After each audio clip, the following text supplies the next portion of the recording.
Hello, Sarah. Thank you for joining us today, for joining me Hi. today. How are you doing? I'm doing pretty good. I just had my second cup of coffee, so I'm doing great. Hey, Sunday morning. That's good. Well, yeah, so I just wanted to thanks for joining me this morning and to answer some questions. We've got our concert coming up on Wednesday, February 16th, and you're going to be in LA starting Monday and come to CSArts on Tuesday, Wednesday, and Thursday. It's going to be a lot of fun. I'm really excited and just learning the music and getting things ready. I'm really looking forward to it. So, in preparation of that, I just wanted to ask you a few questions and have a conversation about your experience in the music industry, but also about this concert and what you're looking forward to about it. Great. I'm Cool. so looking forward to the trip and for meeting all the students and working with them and performing. I'm really looking forward to it. Awesome. Well, first question, I'm sure you get this one a lot, but what's your story? Like, how did you get into music and end up where you are today? Well, I think like a lot of musicians, I come from a musical family and we were all playing and singing in church when I was little. I'm from Indianapolis. And, at some point, we all decided both, I say we all, because my sister and brother also sing. They're not professional musicians by trade, but we all decided, we really love singing so much. We want to continue this. And we were able to go to, in Indianapolis, they had public magnet schools. Nice. So yeah, my middle school and high school were performing arts schools that you could audition for and attend. And they were public. So it was, open, which was great.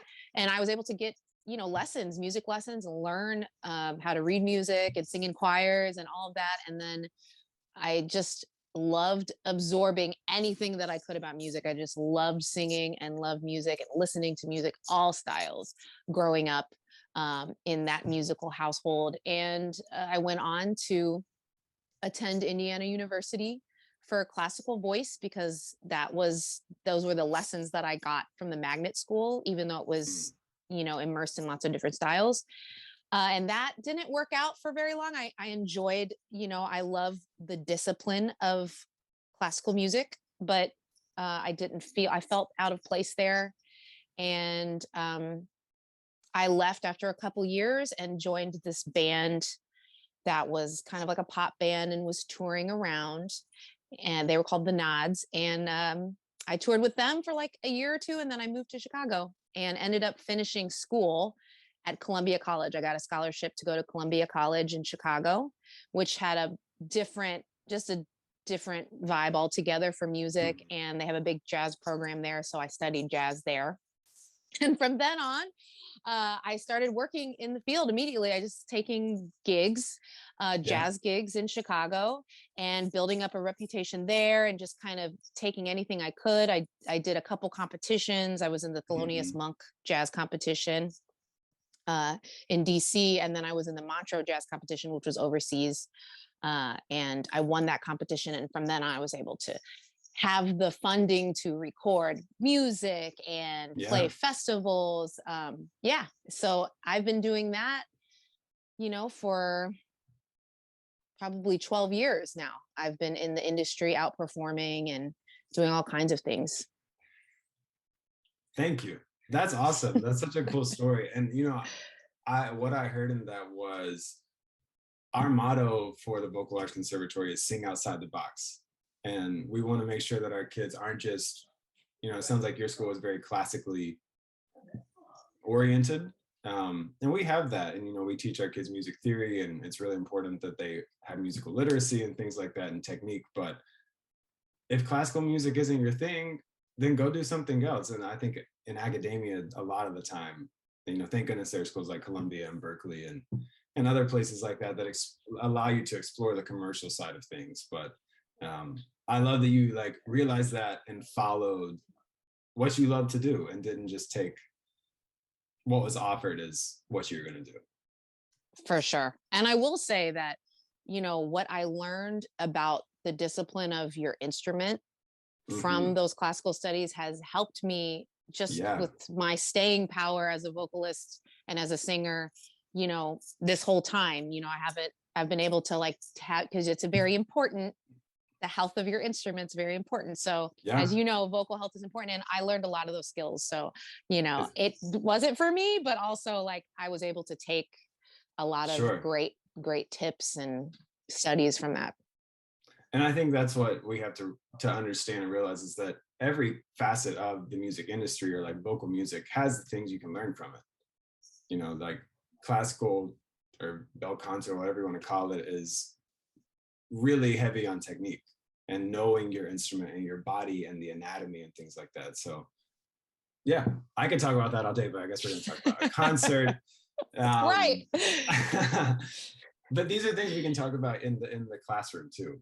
I think it's so cool because I think that our kids are going to see a future in what you talk about, because that's something that they want a career in music. A lot of them do, not all of them, but you really do have to pave your own way.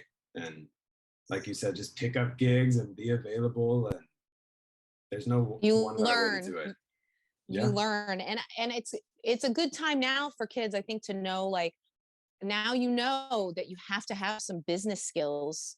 Hmm. The way that the industry is now, you have to have some business skills. You can't just like show up and be really talented and have somebody, I mean, that does happen, but Yeah. it's always good to have as much knowledge as you can about the industry and how that works, on the business side of it, because knowing that is only going to help your just comfort level for being artistic. Yeah. Like, it's hard to be when you're stressed out about the money and how you're going to pay your band, or how, if Yeah. someone's going to steal your music if you write music. It's hard to let your sensitive artistic soul come out. I know that from my own experience as well. Yeah. Yeah. Well, and that, I think about the classic like parent from the movie that won't let their kids be a musician because it won't make them money or things like that. And that is a like a real thing. Like you have to make a living. So knowing the business side for sure. And knowing I think all of the different opportunities that exist in music too. With choral music, and that's the point that we really try to teach, is that if you're a versatile musician, you're going to get hired, you know? Yeah, and there's tons of music is everywhere, and Yes. there are tons of opportunities people don't even know about, where you can actually make a good living, Hmm. doing certain things. And I always say, you have, and I heard this from a teacher at Columbia, you have big eyes and big ears, which is meaning, like, musically, yes, good ears, but also listening for opportunities, watching out for opportunities. You see something, you're not sure about it, calling and following through with Hmm. something, because there's all kinds of great ways to just, feed your soul musically and also make a living. Yeah.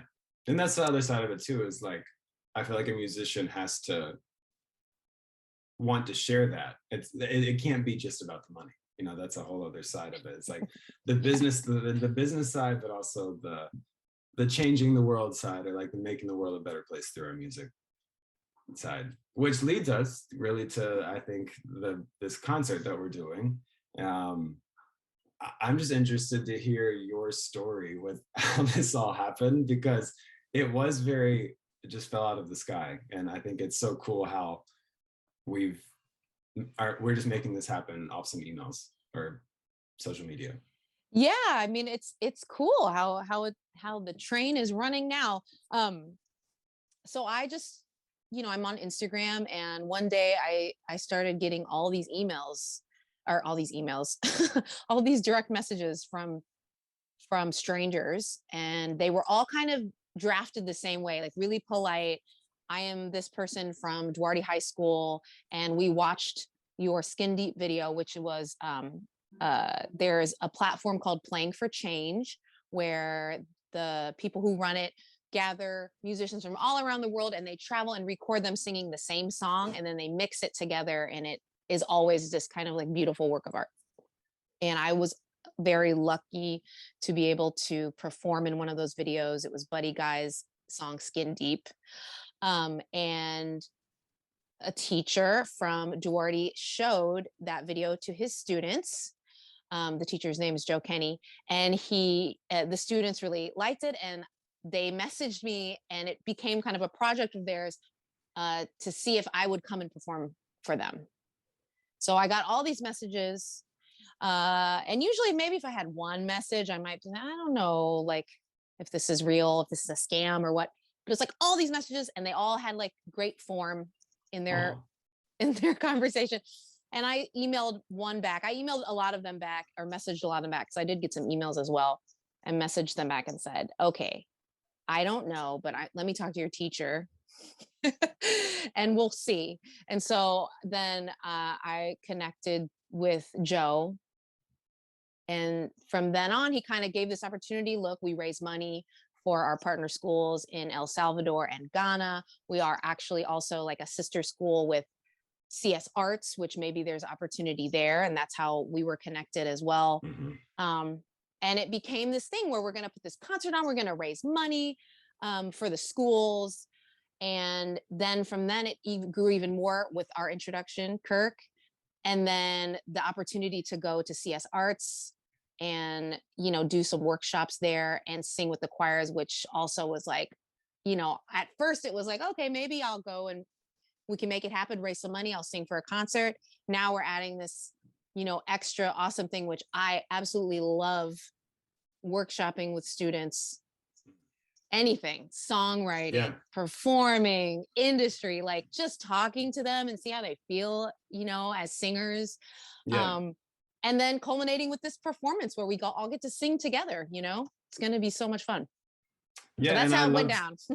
cool. Yeah, I love it. I think it's just in the spirit of collaboration and being willing to take a chance. And but it really, I think at the core of this, we want to make this a good experience for our students and let them see that, you know, you can do anything. Look at what happened from some messages, and follow your idea. If it's something you believe in, go for it. Tell us about some of the songs you'll be singing at the concert, and why you chose them, if there's like a message around them or theme. Yeah, I am singing a mix of my own songs and some cover songs. Like we of course are going to do Skin Deep. That Yeah. choral arrangement's actually from the Chicago Children's Choir, but Hmm.